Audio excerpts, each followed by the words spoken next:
MSME has been a very synonymous, I would say, with India's growth story. Blockchain is here to stay, and we've been hearing a lot more about blockchains in all the social media platforms, and also how the government is also already taking steps.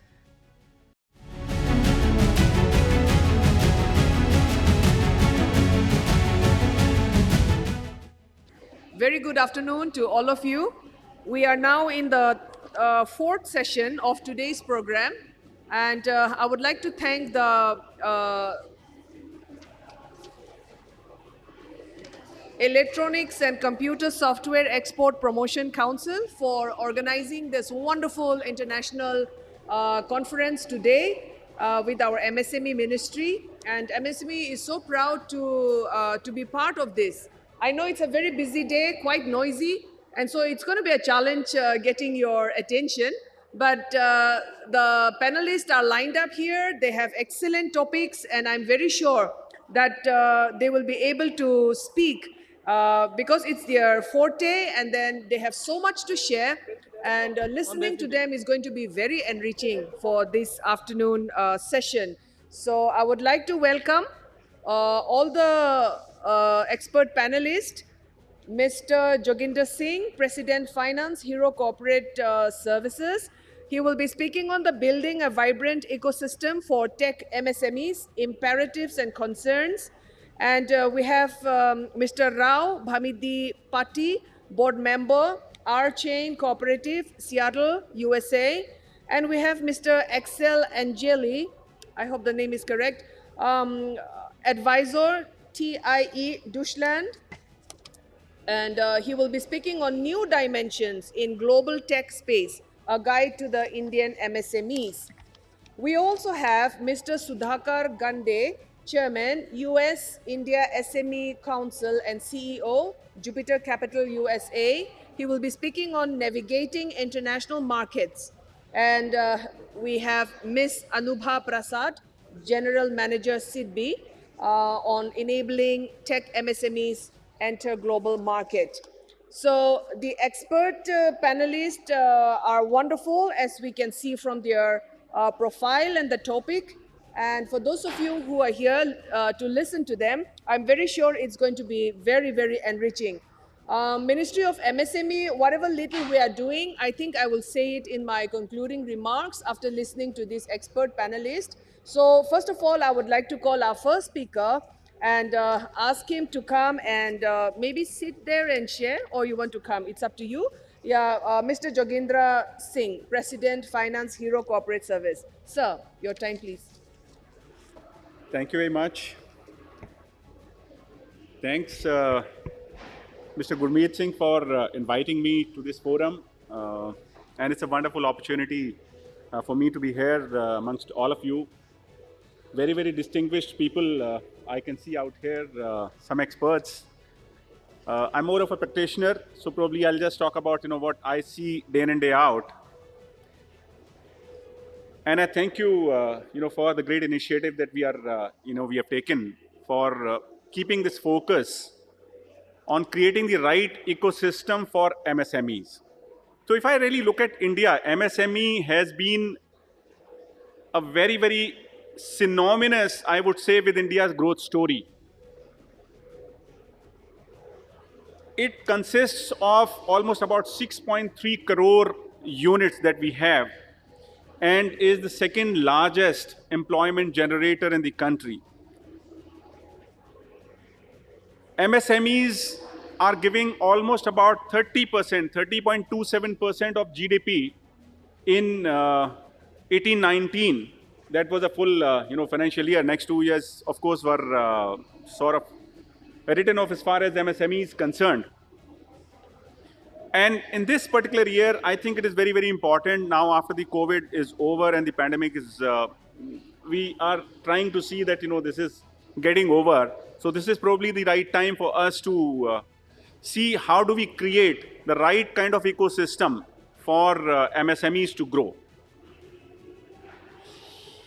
I go back to, one of the trends that McKinsey predicted, and they talked about four factors, especially 4 trends taking place. So first of all was more connectivity. So if I talk about connectivity in the world, more connected machines in the world. So if I really look at, there are about 32 billion connected machines in the world. So for each one individual, there are 4 machines, and it's growing exponentially. So we have to really see how does this confluence create more opportunities, more business models, for MSMEs especially, and for business world as such. The second very, very important trend is that the transaction cost is getting lower. So when the transaction cost is getting lower, primarily because of the digital transformation that is taking place, and because of the digital transformation, the middle layer that used to be is fast disappearing. So when this is disappearing, it is bringing the transaction cost significantly lower.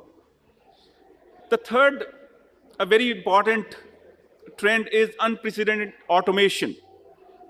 The kind of automation that you see, the speed that you see, the width that you see, the scale that you see is absolutely very, very large. And again, this automation has created huge amount of opportunity, huge amount of efficiency and effectiveness that has brought into the system. And then there is the fourth trend, we talk about fundamental societal shift. So of course, we talk about MSMEs being a very, very important part of India's growth story. Last 2 years, of course, because of the pandemic, when we looked at what was the impact on MSMEs, MSMEs bore the biggest brunt of whatever happened in the pandemic, and they were you could not move, people could not go out, all kinds of issues came up. However, probably this is the time that we have to really think about, I talk about that as you had shown the resilience. When the pandemic started, we all showed the resilience. And now after the resilience, now we have returned. Slowly we are returning to pre-COVID levels in many areas, especially in India, the demands are going up. So we are slowly returning to pre-pandemic levels. This is probably the time when you have to reimagine and reform. So there was a wonderful, Bain study which was done actually in 2019. And what Bain did was they picked up about 6,500 samples, 6,472 samples of the companies which got affected in 2008 financial crisis, and what they did. And what they found was the companies which invested in that period in 2008 and 9 were reaping very, very rich dividends. They grew at the CAGR of about 15% versus the other companies which did not invest, and they grew at a CAGR of about 5%. So they call them laggards. So this is probably the time for all of us to be thinking of investing in technology so that we can create the kind of ecosystem, the backbone that we can create for SMEs, MSMEs to grow and truly create, we said pre-pandemic we had 30% share in the GDP of India. One, we have to again get back that, and how we can grow. Because a country like India, when you have 130 crore population, getting employment would always be a big, you call it opportunity, you call it, it's a double-edged sword. If you don't get it, then your growth story would be nowhere. And if we can get it, then the growth story becomes phenomenal. So we have to really focus on this. And when we say this is the second largest employment generator, so obviously we have to really think about that. Now, if I talk about the ecosystem for MSMEs, so what are the areas, primarily which create problems for MSMEs? So first problem, since I'm, a finance guy, I'm group CFO for Hero, so it becomes very close to me. The financial support system. The financial support system for MSME is still very, very low. We have talked about, the kind of financial support that we gave during pandemic. There were some special schemes. And apart from that, there were some mudra loans and, similar things. However, I still feel the kind of support, financial support especially, that is needed by MSME is still very, very low. On the policy level, there is one thing. On the ground level, there is another thing. So if I ask the people who are on the ground level how and what are the problems that they are facing, I find a completely different picture. So there has to be a very, very robust policy initiative and a very robust audit for that policy initiative, so that financial support to MSME units is absolutely available, especially in the working capital area. I feel, this is something which there. The other thing, that I find very interesting is the skill development. The skill development for the people, and there is so much of a divide. You see some of the tech companies where the skills would be very, very good, very large, and then there would be other MSMEs where the skill would be woefully short. So how do we provide those skills? How do we again create that kind of an ecosystem where skills can be provided at a very affordable price and in a very systemic way, so that people are ready, the employees are ready for new generation skills, new age skills. When I talk about, things like, the digital transformation, so what kind of digital skills are there? Are we preparing our people for, for that kind of thing? So that's something that we have to really make our people ready. And there has to be then an upgradation in the digital era. Today, it's not a question of when or why or how the digital transformation will take place. And it's from top to bottom, whether it's a very, very large company or the smallest company that you have. Unless you have done the digital transformation, you cannot reach your customer. You cannot understand your customer. You cannot grow to a scale. So what is very important thing is that we have to grow to scale. And without growing to scale, you cannot survive. So today there is no question of surviving. Probably use that digital scale to scale, digital transformation to scale and thrive. So you don't have to survive. There is another thing, which I feel as far as the ecosystem for MSME is concerned, is allow these companies to fail. And this is something, failing is something like a cuss word in our Indian atmosphere. But no startup, no business venture can progress unless we allow people to fail. And frankly speaking, failing in my view is more like falling. And what do you do if you fall? You just get up and move forward. So failing in business, in MSME, so you have to truly create that system where failing is accepted and I would say encourage at times, because innovation cannot come without failing. We all, understand, people who are related with the innovation world, they all know without failing there can't be any innovation. So there would be multiple failures before you reach. We always give this, Edison, so how many times, 1,000 times he failed, and then, so then was a wow moment. But wow moment was not one moment. There was those failures or those preparations. So those were the preparations, So that's one, another thing that we have to really look at. So probably, a robust tech-led ecosystem will help MSMEs and millions of MSMEs who may be new to the, some of them are new to the internet. I'm not talking of tech MSMEs, but there are a whole lot of, other MSMEs which are in the next layer. They come online and navigate the future of business by allowing simplified engagement with stakeholders and making key business processes competent and inclusive. To make this happen, technology leaders will have to commit to innovations centered around the MSMEs in India. Thank you very much. Thanks a lot.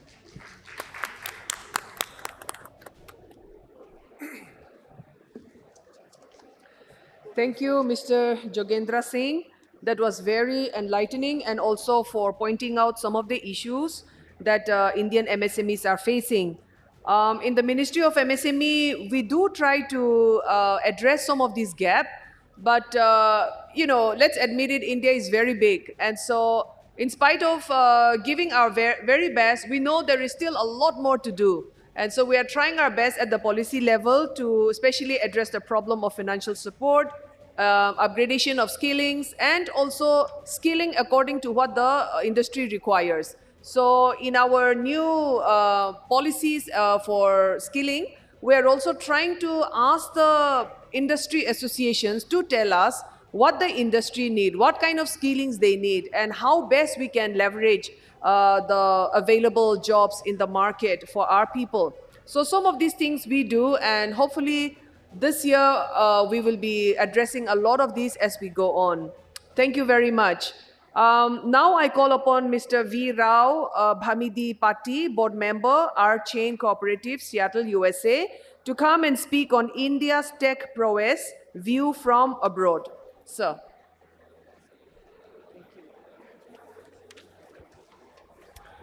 Thank you very much. I would like to thank for the opportunity to address MSMEs. I have been in your shoes. I have also worked with larger companies, so I understand some of the issues that you go through. I'm going to be specifically talking about the blockchain space, and I'll try to do a little bit of introduction because it may be new to some of you, I think.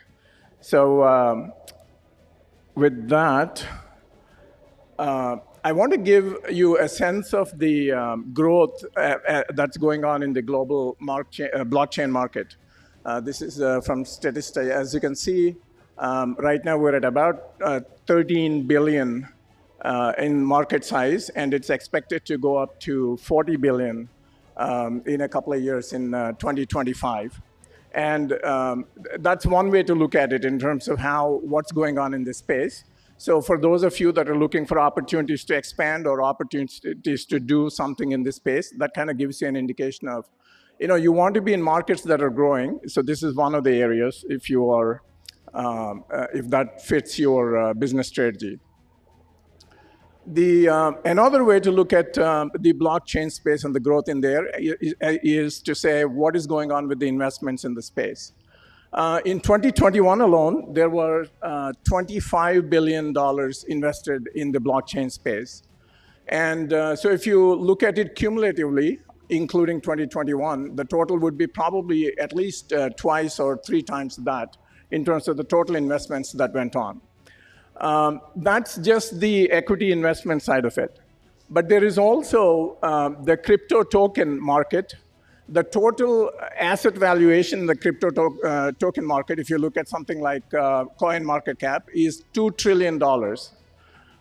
Now, a lot of the $2 trillion is just people trading between, say, Bitcoin to Ethereum to whatever other cryptocurrencies or within tokens and all of that. However, some portion of that actually is new investments going into that market space, because a lot of the projects launch with tokens as the basis for investments.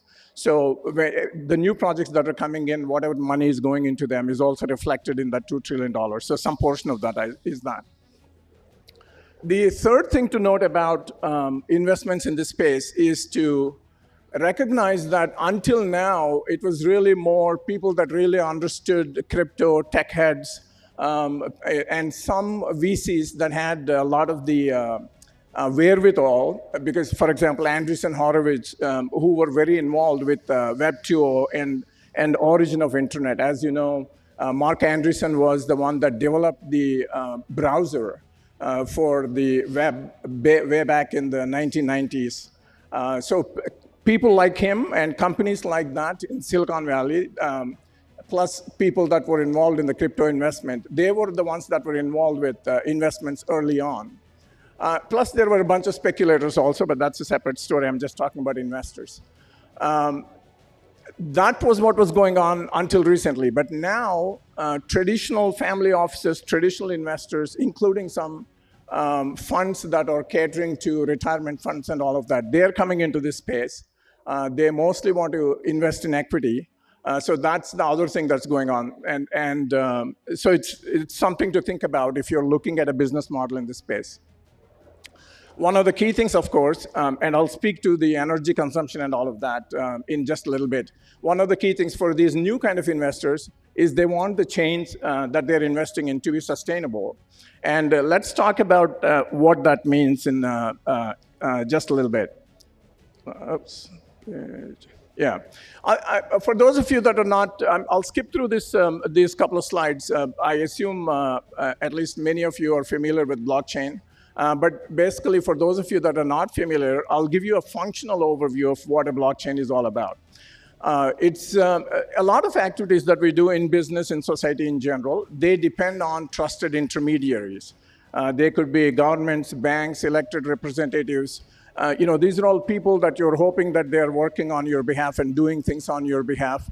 And you kind of trust them with certain information access or even financial assets access, all that kind of stuff. Like you're putting your money in the bank, hoping that that doesn't disappear into somebody's pocket overnight, and that when you go there tomorrow, the money is still there, right? So that's what a trusted intermediary is. And generally speaking, either legislative or other mechanisms give them the power to say, hey, this party can be trusted. Now, what blockchains try to do is they try to provide trust mechanisms that are more peer-to-peer without having to be these centralized entities that are somewhat enabled by other centralized entities. Instead, they're trying to say, how can we create trust on a peer-to-peer basis? Sometimes certainly there's always software involved, and sometimes there's also hardware involved.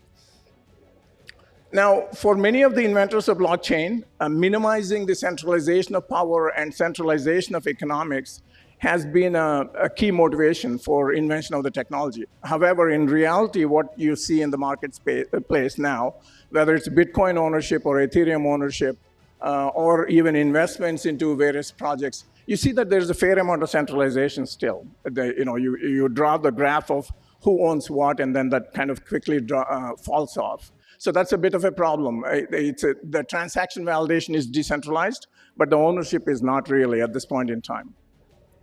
There are different ways to think about blockchains. One is to think of that as a digital ledger.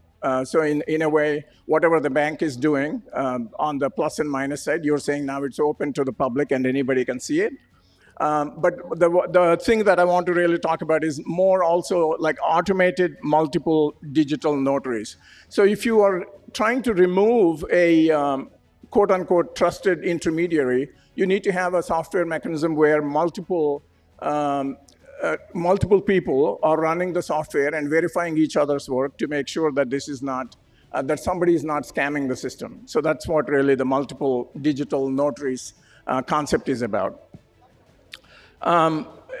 The other way to think about it is, okay, what can you do with the blockchain? I'll give you a simple example because you're all MSMEs, something that you can relate to. When you go for a credit, when you go for a loan at the bank is looking for, like we need your whole history of financial history of whether you are creditworthy or not. How do they get that? Partly they get that through, say, a chartered accountant certified audit statements from you. So the chartered accountant then is one of the trusted intermediaries from you. Or they may get it from a credit agency, which is collecting information from you and 20 others or 2,000 others. That's another trusted intermediary. Now, a chartered accountant potentially could be manipulating things. Or even a credit agency potentially could be manipulating things. So there is an opportunity there, for example, to have a registry where everything is verified on the blockchain and you own your data so that you know that whatever you did is recorded on the blockchain and you own that. And because one other thing that happens with intermediaries, whether it's Google or your credit reporting agency or whatever, is that the economics shift to them, right? I mean, you look at the value from the internet in the Web 2.0, you ask yourself, how much of that is Google? How much of that is Facebook? And how is it that if the internet is supposed to be a decentralized mechanism, they've got the $1 trillion, even Apple, they've got the $1 trillion business models, whereas you and I are basically still struggling to see how to make something out of the internet so that we can actually progress. So that dynamic is one of the things that the blockchain-based solutions are trying to change, where that wealth and power is more equally distributed. So coming back to this MSME credit rating, you could be the owner of your own data, so that when a bank or whatever wants to assess you, you can say, here is all my data. Here is what all I did in terms of sales, in terms of expenses, in terms of what my sales growth is and all that kind of stuff, and be able to present that. And the bank would not have to worry about, we don't know if you're real, because you know that the transactions are recorded as they occurred, and then you have the full list of the data over there. So that's one example. And actually, I have a friend who is kind of developing something on this, along these models, where he's trying to encourage the small businesses to build their data on the chain, and then later on be able to use it for whatever purposes they want to. So there are different ways the blockchain technology is done. You can essentially think of that as a bunch of computers negotiating with each other, verifying each other's work with cryptographic proofs to make sure that nobody in the system is cheating. At a high level, you can think of it that. But there are two main varieties of that implementation. One is called proof of work, which is what Bitcoin and Ethereum do. And by and large, they consume a whole lot of energy. I put some numbers here to say, for one Bitcoin transaction, you're actually burning up 1,173 kilowatt hours, a total of 114 terawatt hours per year. And for comparison, all of the banking systems in the world today consume 264. Now, Bitcoin is just 42% of the total crypto market. Ethereum is another 19, 20%. So overall, what the crypto market is consuming today is way more than what the banking systems are consuming, or what even the gold mining, which is actually a physical operation, is consuming. With all of this cost, obviously somebody has to pay for it.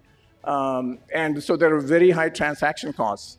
For example, on Ethereum, a lot of times to do a transaction would be about $50 worth of a transaction fee. Now, if you're a Starbucks and if your average ticket is $8 or $15, doing a $50 transaction cost really does not make sense at all. When in fact, these guys started off saying, oh, we're going to replace Visa, we're going to replace the banks, we're going to replace everything else. But you can't do that with that kind of a transaction cost. The other kind of this is the newer kind of a blockchain, and it's called proof of stake. So what happens in this is that instead of requiring that people spend a lot of energy and do a lot of cryptographic work to prove the correctness of transactions, it's more like people are putting a security deposit. People that are doing the verification are putting a security deposit on the network, so their risk is online. And if others detect that they're cheating on some transaction, the security deposit gets taken away. So that's what is called proof of stake. Stake refers to the security deposit that they're putting on the network. And then whenever there is enough security deposit behind a transaction, that transaction gets validated as being correct. Energy consumption is similar to running any decentralized system. There's obviously some replication in this also. So there's that, but there's no special hardware needed.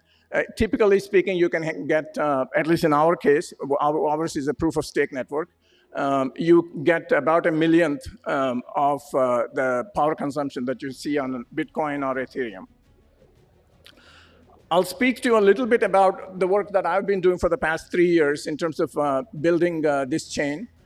It's called RChain. It's organized as a cooperative. We're an open source project with Apache 2.0 license. And this is important for you if you're trying to run business models, because being open source, the cost is low.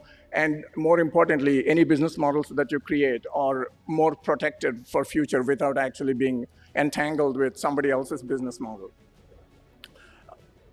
The founder of RChain was the inventor of Microsoft BizTalk. Some of you, being from the technology space, may be aware of that. That was a process orchestration framework that's been in the market for about 15 to 20 years. Now, one of the key things about us is that we are a very concurrent chain, and there's nobody else doing concurrency in blockchain. I know blockchain is a very geeky subject, so I'm a little bit worried that you're probably already geeked out here with what I'm saying. I'll try to keep it light and move on to other items that may be of interest to you. What I'm going to talk about is going to be a little bit technical. What is happening in the hardware space now for the past 10 years or more is that the growth of gigahertz per CPU has hit a plateau. Since then, the hardware technology has moved into more of a multi-core, multi-threaded kind of a model. Now, existing blockchains are not capable of using that multi-core, multi-threaded technology because you really need concurrent computing to be able to use that. And many schools, not just here, not in India, but also in the US, think of concurrent computing as some esoteric thing that maybe you can do as an elective course or maybe you do as a master's course or something like that. But we're trying to change that paradigm to say, hey, hardware is moving towards multi-core, multi-threaded. We really need to get the kids to learn how to use that hardware to be able to write programs in a concurrent manner. So that's one of the innovations we're doing, is that it's a very concurrent thing. The other part then, because concurrency has its own technical issues, but there are mathematical models called pi calculus and rho calculus that allow that concurrency to happen and still be correct. That is the one that, the rho calculus actually is an extension of pi calculus, and that's an innovation from our group. So I'll just say that and not too much more about that at this time. So the project basically was intended as a concurrent cloud. So you take something like Google, something like Facebook now, and they are they're really not they're not concurrent, and we're trying to be that. I will skip that. Basically, we get very low power consumption per transaction and transaction costs that are about 1/50th through 1/100th of Ethereum. The other feature about us that's very unique is that there is full data on the chain. Like on the other chains, what happens now is you may buy a non-fungible token for $1 million, but really all you're getting is a certificate of ownership of some asset, but you don't actually have access to the asset. That asset is managed separately and it may disappear. But in our case, that's on the chain. So you know what is going on with your digital asset all the time. I'll skip these features. These are just some specific features with blockchain that are problems with current chains, and we address that in our technology. I'll just speak to what are the opportunities for the MSMEs in this space. One thing, of course, is you can look at your operations and see if there are any areas where you can either create an advantage for yourself in the marketplace by creating a blockchain-based solution that may be a vertical that you're familiar with, or use it in your operations otherwise. That's one way to look at it. Now, if you're also going for investments, because in blockchain, there is, the token also is another way of looking at enhancing economics of your business model in addition to just selling equity. So there is a way for you to increase the valuation of your business if you're able to do this. The other thing is to launch completely new business models. For example, metaverse is expected to be, there are people that say metaverse is all basically vaporware, but then when you look at market research reports, you see that there is like a $500 billion estimation over the next few years in terms of what is going to be happening to the metaverse marketplace. And to deploy things like that, you do need a blockchain. So there are business models or new businesses that you can create using the blockchain technology. That's another opportunity. But the biggest opportunity probably for and the least risky opportunity probably is the professional services, where if you already have front-end development, whether it's mobile development or web development kind of skills, you can have your people learn a little bit about the blockchain technology and be able to build applications at somebody else's cost. They do all the business model and the figuring of that. I think for Indian MSMEs, that's a good opportunity to look into. So those are some of the opportunities that you can look at. And once you get into this space through the professional services, you'll gain enough experience and understand enough about this technology to say, okay, now how can I leverage this into a completely new business model and create a large enterprise out of that. So those are some of the opportunities for you to look at. I thank you very much. I hope you found that useful.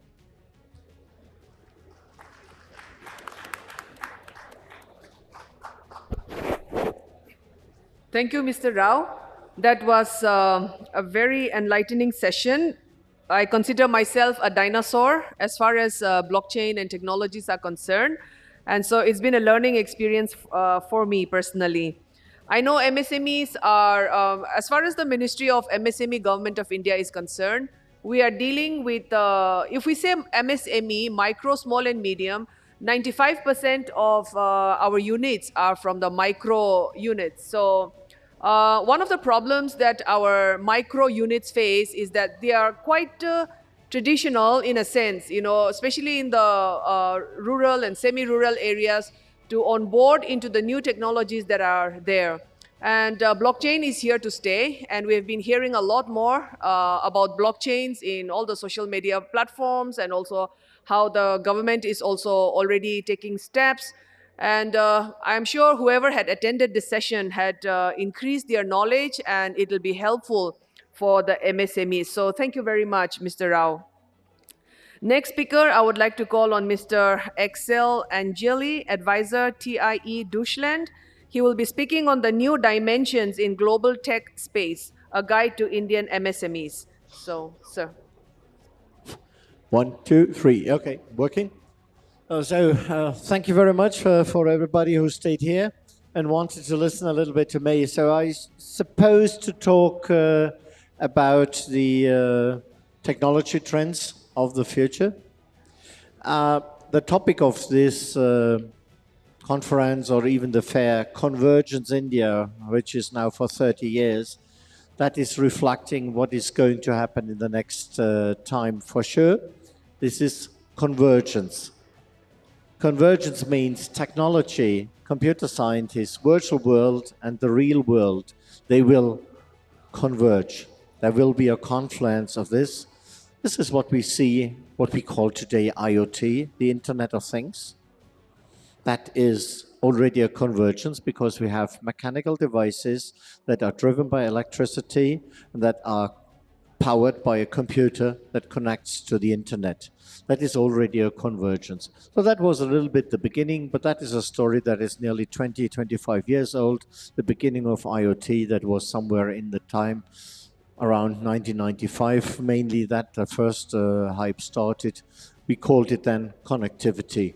That's all what we called it. Now we have smarter words.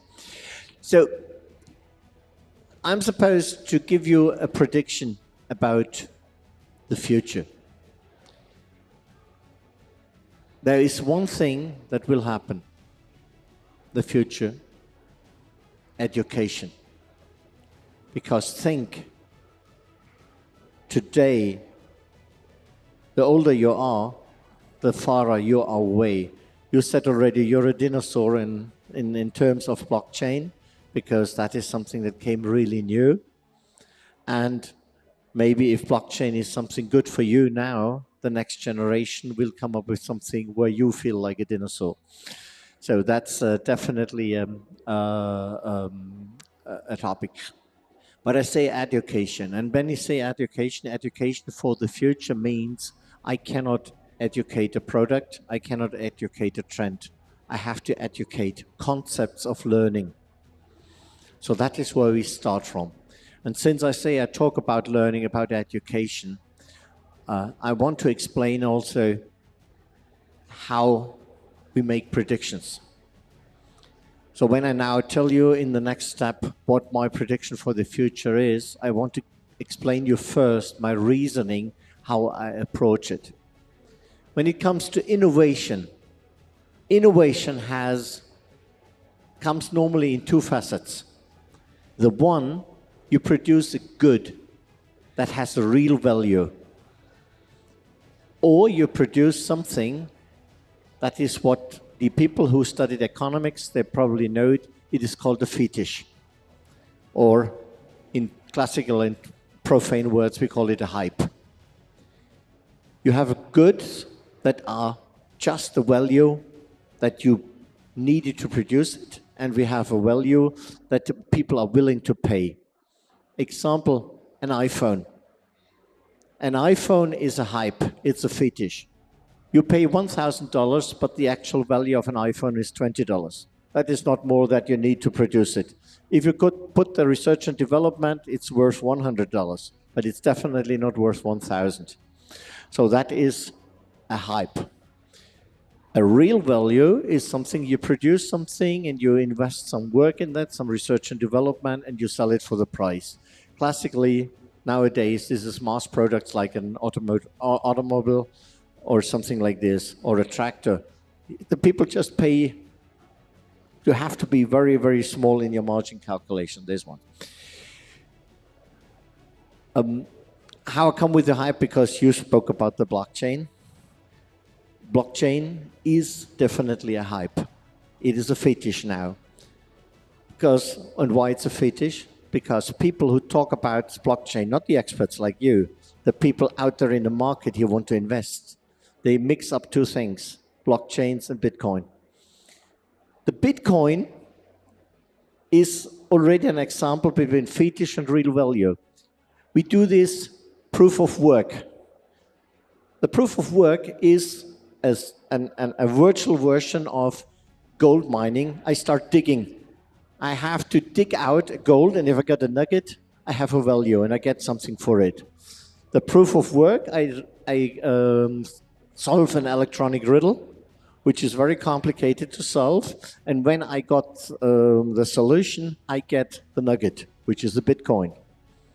And there are millions of people who are trying to solve the riddle. The first one wins. He gets the nugget. So now the Bitcoin is worth a Bitcoin, exactly the proof of work. That was the original idea. But if then an Elon Musk comes and says, I'm going to buy Bitcoin next week, then all of a sudden I pay for a Bitcoin instead of $30,000, now $50,000. So the leverage, the fetish value is $50,000 versus whereas the real value would be $1, $49,999. That is how I raised it, by giving it a virtual value. So why do I explain this? These should help you to categorize if somebody comes with a new idea, is it something where you really have a value in the real world? Or is it something like a toy that you want to have? I want to have a Ferrari. I want to have an Armani dress. I want to have something. I want to fly to the moon like Elon Musk does, or whatever. That is a fetish. So when we go with the trends, let's start them. Back to technology. The topic of the IT industry in the previous 10 years, or nearly 15 years now, that was Industries 4.0. That was simply a brand name for the convergence of Internet of Things, of big data, where I have data accessible all over the world, plus artificial intelligence, and this combined with real-world application. So the first application was in automotive manufacturing. That was a big industry. They tried to use artificial intelligence, sensors, actuators everywhere, and they stored everything in big data lakes, and then they made the analysis, and that is what is called then predictive analysis or prescriptive analysis. They let the computer analyze the data, give a diagnosis, then they make a prediction how of the future. So that is the Industries 4.0 idea. So I want to have the computer because the computer is faster, and the computer has another advantage with the internet.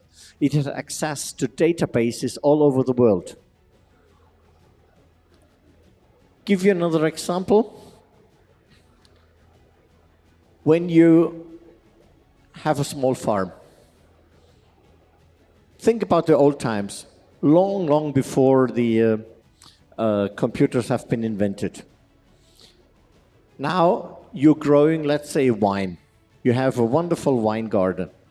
And all of a sudden you find, oh, I have a pest. I have snails in my wine garden. And you know what snails do in a wine garden? They eat the wine. It's gone. So you don't get good wine, you only have the damage. So what would you have done in 100 years ago, or even 50 years ago? You would have gone probably to your grandfather and asked him, what can I do against snails in the garden? And he would have told you, I have a wonderful idea. My grandfather told us, get Indian running ducks. So I take some Indian running ducks, they go there, and after one day they have eaten all the snails, and the pest is gone. So what is the idea behind this? Is I have a problem, and I have a database. The database is the grandfather. He has the knowledge. So I go and consult my grandfather, that is my data lake today, and ask him, and he gives me an answer, a prescription, and I implement it. So in the Industries 4.0, we do this now in a similar manner. But our grandfather is called Google. I go and Google it, and he will tell me Indian running ducks as a solution. And now think it a step further. If I have a robot who goes through the vineyard, who is checking, says, oh, there are snails, danger. What shall I do? He's asking Google itself by its own. You don't have to intervene there. They go into the database, asks a question, gets an answer, answers Indian running ducks. He automatically goes to Amazon, searching Indian running ducks, says, put it in the shopping cart, tomorrow delivered at 5 o'clock in the afternoon, Indian running ducks in front of your vineyard. So that is what you can do with modern Internet of Things, with modern Industries 4.0 concepts. So you have used the IoT, that is the sensor, that is a little camera or whatever kind of sensor. He finds a snail in the vineyard. You have used the big data because you were going into Google or some other database, agricultural database. And in the last way, you used artificial intelligence because the artificial intelligence decided this is the best solution, this is the available solution, that is what I have to do. So that is the idea behind Industries 4.0. That exists today. The example with the vineyard I have done with some intention. Because now, you're still with me, we are talking about trends. We want to find out what could be a future trend. I don't want to give you an oracle. I'm not the guru who just says, okay, tomorrow it will rain. And if it don't rain, maybe some other reason for that. No, I want to give you a way how you can make a prediction on the future. If you can do this, by the way, you can train your algorithms in artificial intelligence to make predictions for the future, because that is what algorithms do. They predict. Question? I said Industries 4.0. There's 4.0. Of course, this is a marketing trend. But what was Industries 1.0? When was the beginning of industrialization in the world? What was the first industrial product of mankind that we normally would consider and remember it? You have an idea? Huh? Wheel could be, yes. I would say the plow. Yeah, steam engines later. Wheel is good. No, the plow. A plow for the soil, to open the soil. Because that was an industrial machine. And that was a revolution, because that all of a sudden doubled and tripled the yield of your harvest. So the driver of industries ever. You said also steam engine. The steam engine, the first use of the steam engine was in a tractor, not in a railway. It was a tractor to replace the cows, to replace the ox. That was the idea then. So the idea behind is that every revolution in industry has been driven by agriculture. So now you can get into my conclusion yourself easily. I say, so the next trend for Industries 4.0 is after it worked very well in manufacturing, it will be now in agriculture. Why it will be? Because there will be a need. That is not a hype. If you do agriculture, look, India has always said, okay, we have many people. Yes, that is an asset today. But the population in India is even stagnating now. Even China is going down a little bit. But Africa is now the next continent. Where are my African friends? They've just been here? Okay, here they are. So Africa, that is, the population will double by 2040. From 1.5 billion to 3 billion in 2040. So these people need food, they need education, and they need work. All the three things. So I say, how can I square the circle now? Said, well, I invest in technology, education, to be used in agriculture, and at the same time, I invent electronic ways of education to send them over in the countryside. So they have to be trained in the rural side. I don't want the people to come to Delhi or Mumbai because they will never leave. No, they have to stay in their hometowns, and we have to bring education there. So, if you paid attention, two trends. First of all, education for the poor in places where no internet exists. So, challenge.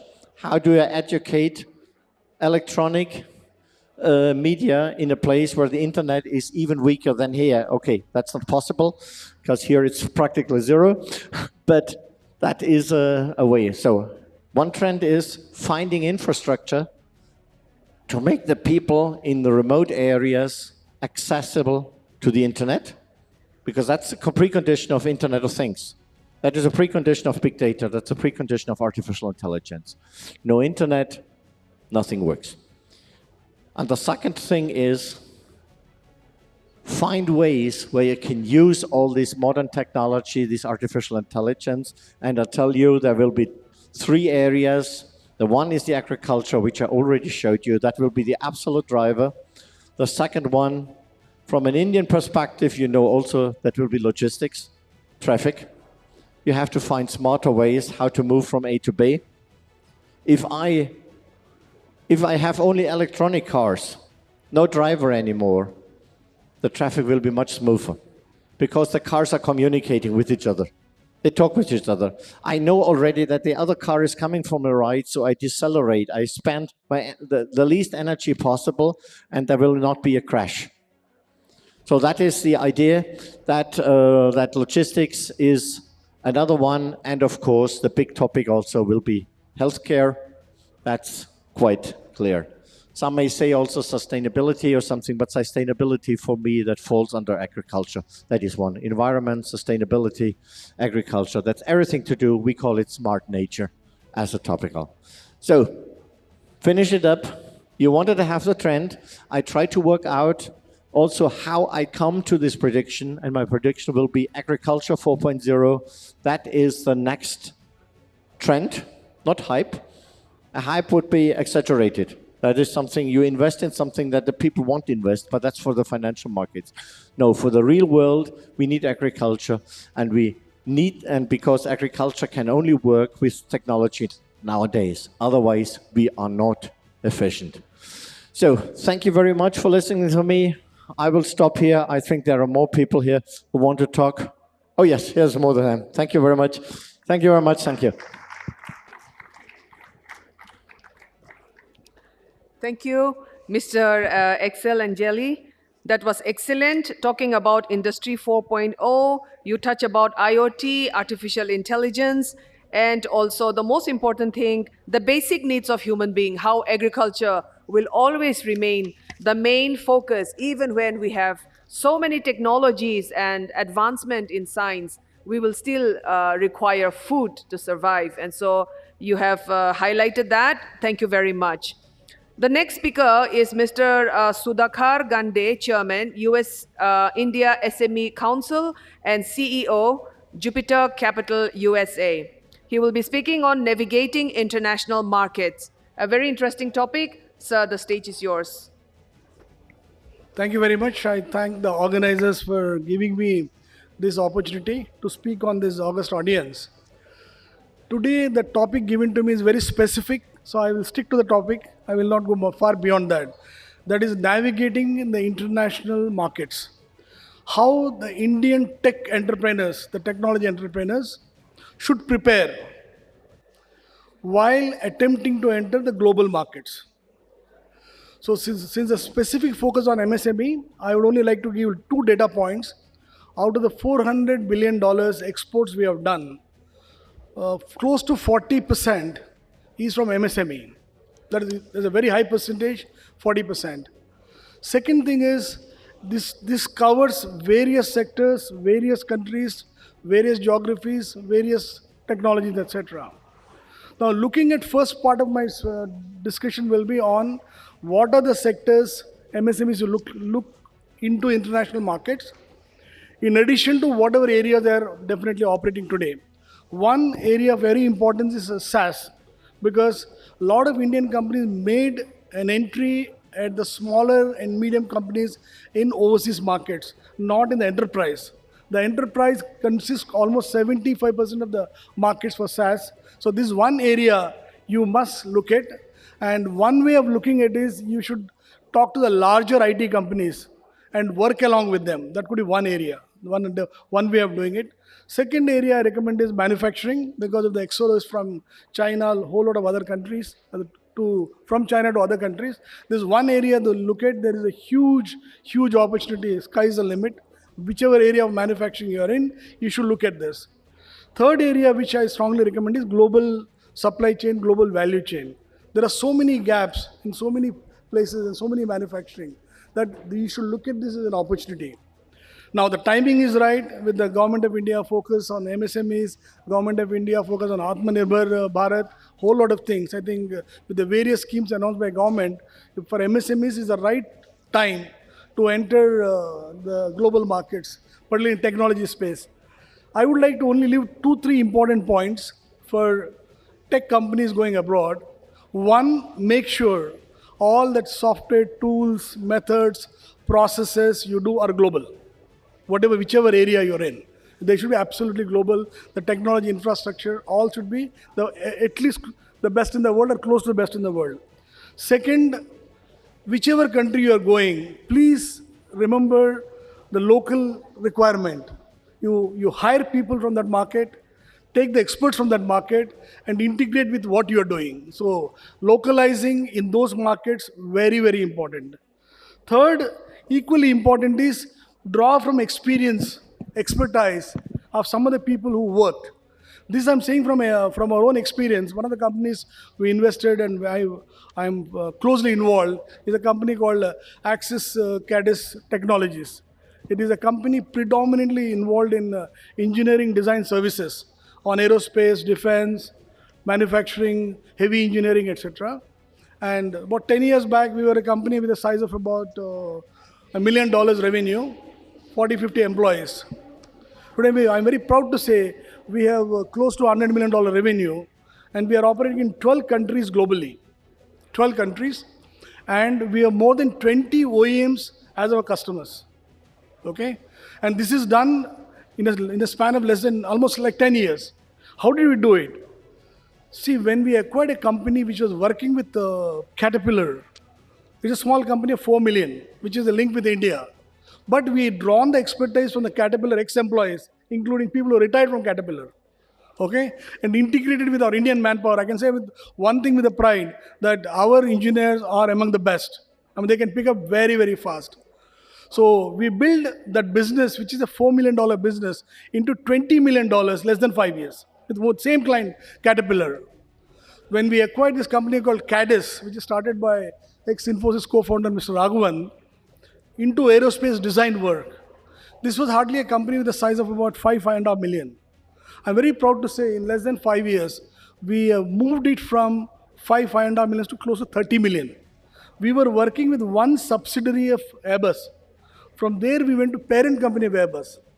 And from there, we worked across various locations of Airbus and purely engineering design into aircrafts and also a bit of embedded. And finally, Airbus recommended us to acquire a French company called Studec. So we didn't have much knowledge of France when we started. So we acquired this company, Studec, on the recommendation of Airbus, and we built this company almost 10 times in less than 5 years. So what I'm trying to say is, when you are navigating to international markets, when you're going to those markets, look into specifics and work with the best in that area. When we worked with Airbus, we had something like 0 employees 8 years back. Today we have 725 employees, Airbus across the globe. We are put on par with Capgemini, Accenture, etc. So there is an opportunity, but we have to be very, very opportunistic and very, very specific. We have to get that area which are very good. Like in Caterpillar, we had something called finite element analysis, which is a very high-end brain work. So we had a team of 2 people 4-5 years back. Today I'm saying very proud, we had the #1 FEA in the entire Caterpillar. We are close to 75 people working in Caterpillar. So the point what I'm trying to tell you is, if you are good in something in India, you are good enough anywhere in the world.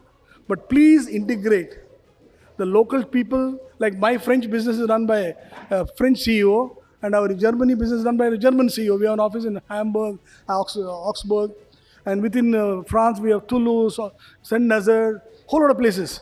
But we take the local guy, help him, and move the part of that business into India. So on a very simple model, whether Airbus or Caterpillar, if we get a job, one job there, we can get 2 to 3 here. But then the cost differential is, if it is $100 there, possibly you can do in India 30-40%.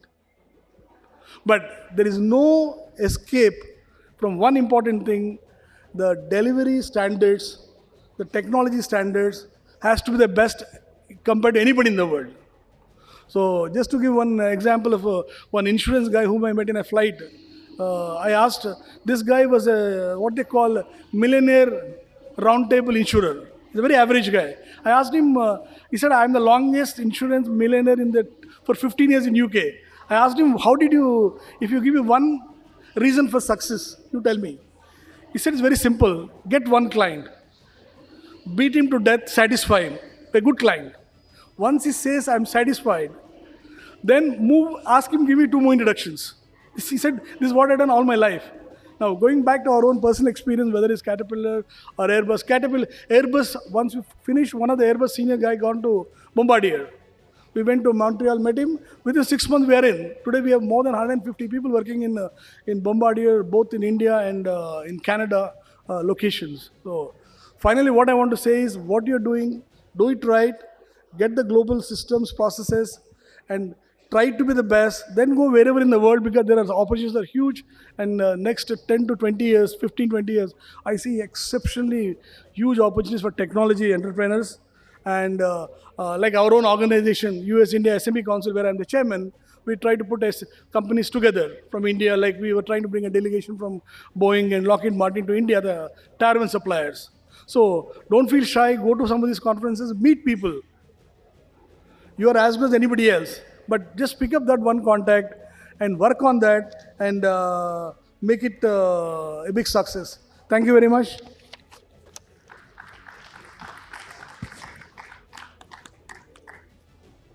Thank you very much, Mr. Gande, for touching a very important segment for the MSMEs, that is on navigating international markets. I know that the global market is very complex, and since many of our MSME units are micro, they have no clue how to do documentation or even to understand where the markets are available. And so even in the Ministry, Government of India, we're trying to also create a portal called a Global Market Intelligence System. It's not launched as yet. We are in the process of developing that, where all the required information will be in one portal. And that we hope will help our MSMEs and also increase our export. Also, under our international scheme, we are also trying to give capacity building for the first-time exporters. So we will be reimbursing some of the fees that are paid by the micro, small and medium enterprises for various export councils, and also give them the quality certification and also some of the testing requirements that are there for their products before it hit the international market. So some of these components we are already considering it, and it's already in the process in the ministry. Hopefully it will help our MSME units.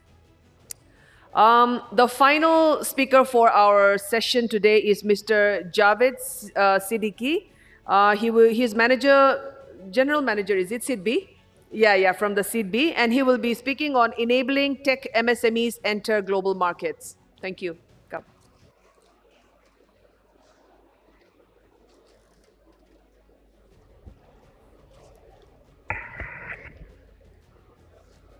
Thank you, Madam Epao.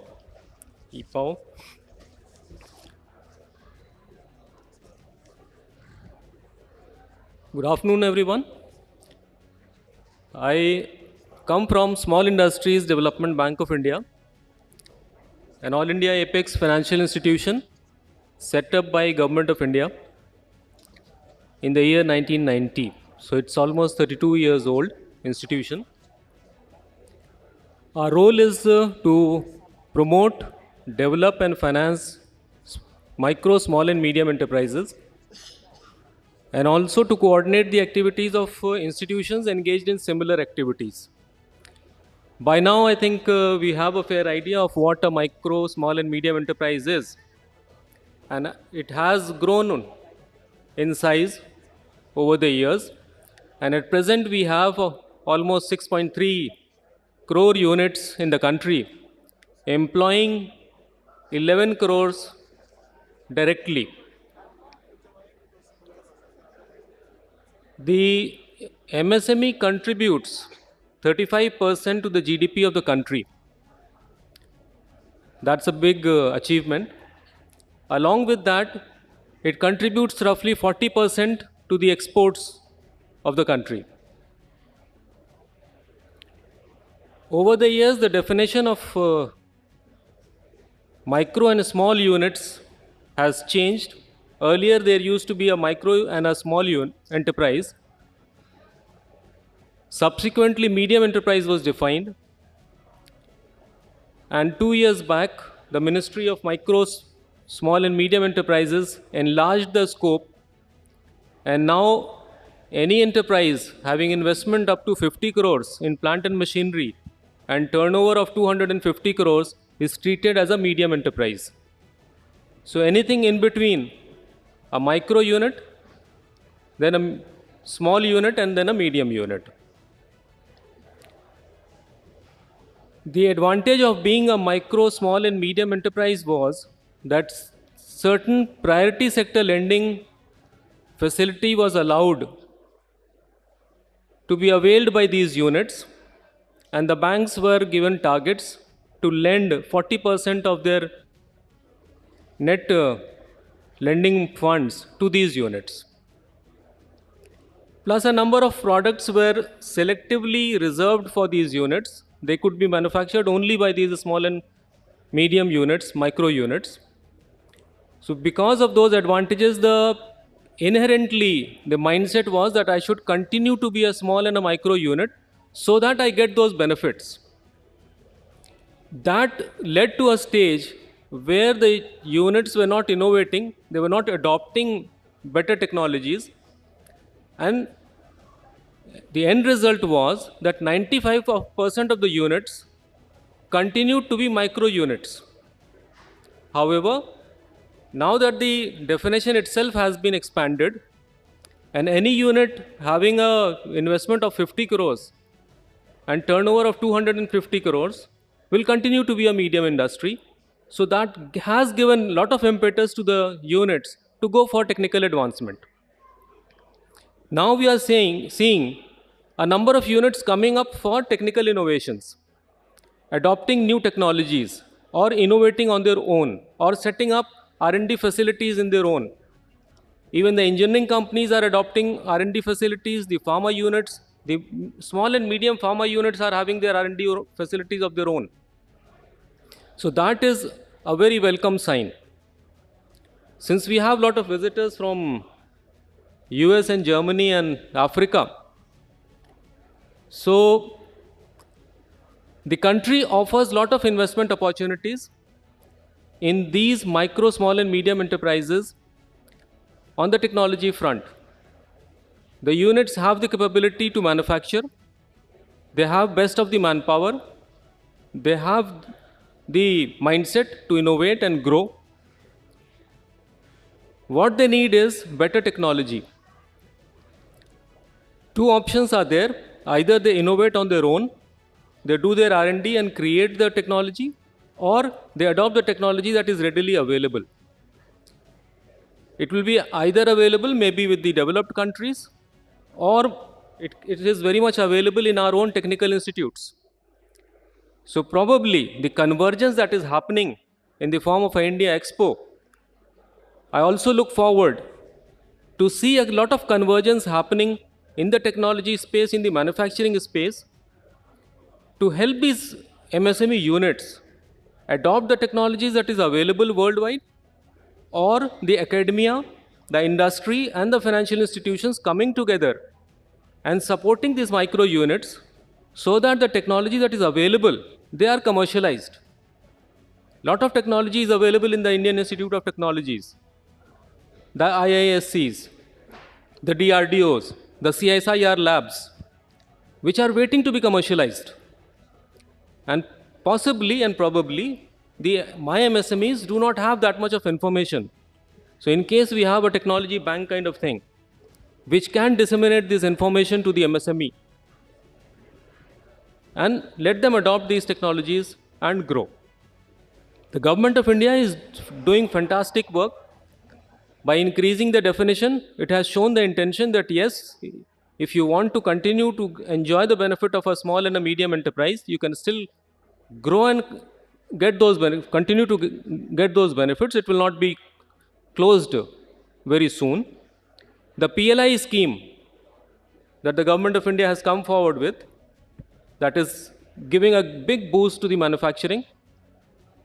The Ubharte Sitare program that has been announced by the finance minister 2 years back, and it was launched last year, wherein a corpus has been created for 1,000 crore rupees for exporting units to take their product in the international market. And as ma'am has told, similar facilities in the form of technological assistance is being given to these units in the form of traveling to these international sites, to inviting their buyers to India, doing their R&D facilities. All this money is being given as grant, apart from the financial assistance. So money as such today for the MSME is not a constraint. The basic constraint that we see from SIDBI's side is probably the corporate entity is not there. Out of the 100 MSMEs that we have, hardly 2 or 3% of the MSMEs have a corporate identity. Most of them are either sole proprietorship or partnerships. So unless and until they get the capital, and the capital can come in a private limited or a public limited company or a LLP now. So unless and until we look forward and try to corporatize our entities, the capital will be limited, and if you have limited capital, you can't leverage much, and definitely the growth stops there.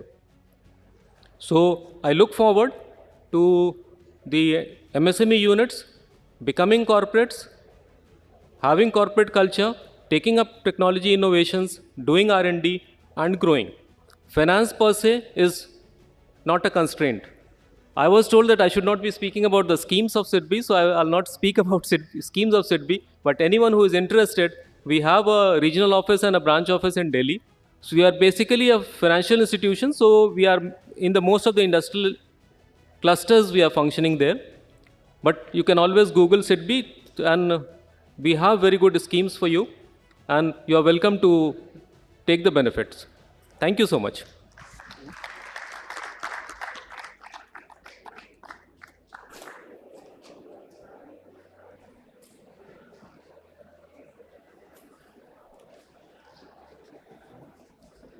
Thank you, Mr. Siddiqui. Thank you for sharing. And although he's not permitted to speak about the SIDBI schemes, I know that government has a lot of SIDBI is one of the main stakeholders of the government. So you can access their website and have a look at it. So we have come to the close of one interesting session. We have discussed about building a vibrant ecosystem for tech MSMEs and Indian tech's prowess, the views from abroad. We heard a lot about blockchain and artificial intelligence and Industry 4.0 and new dimensions in global tech space, navigating international markets, enabling tech MSMEs enter global markets. So very interesting topics by our eminent panelists. I just want all of us to give them a very big round of applause. Thank you for coming all the way and sharing your knowledge, your experiences, and also giving us a lot of knowledge building information to our MSMEs.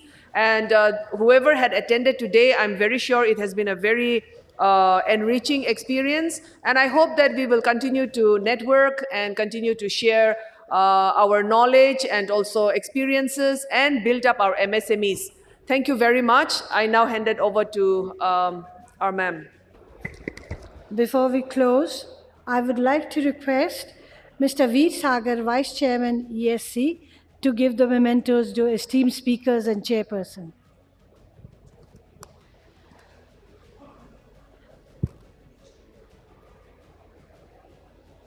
A memento goes out to our chairperson, Ma'am Mercy Epao, Joint Secretary, Ministry of MSME, Government of India. Mr. Jogendra Singh, President Finance, Hero Corporate Services. A memento goes out to him. We have our Vice Chairman and Chairman both giving it to him.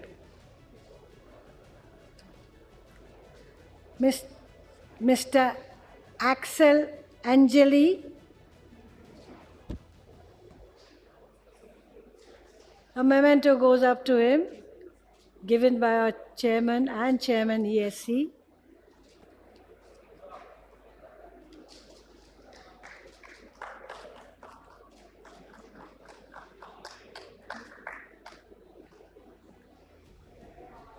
Mr. V. Rao Bhamidipati, Board Member, RChain Cooperative, Seattle, USA. A memento goes out to him. Please, can we have a loud applause?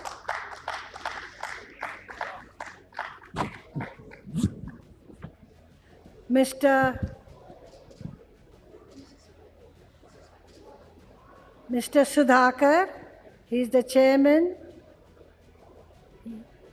US Council of SME.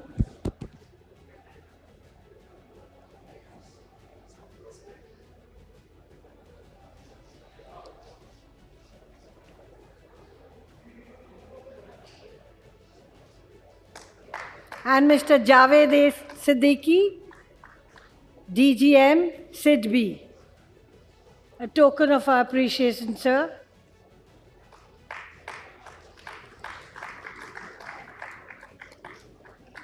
Thank you so much.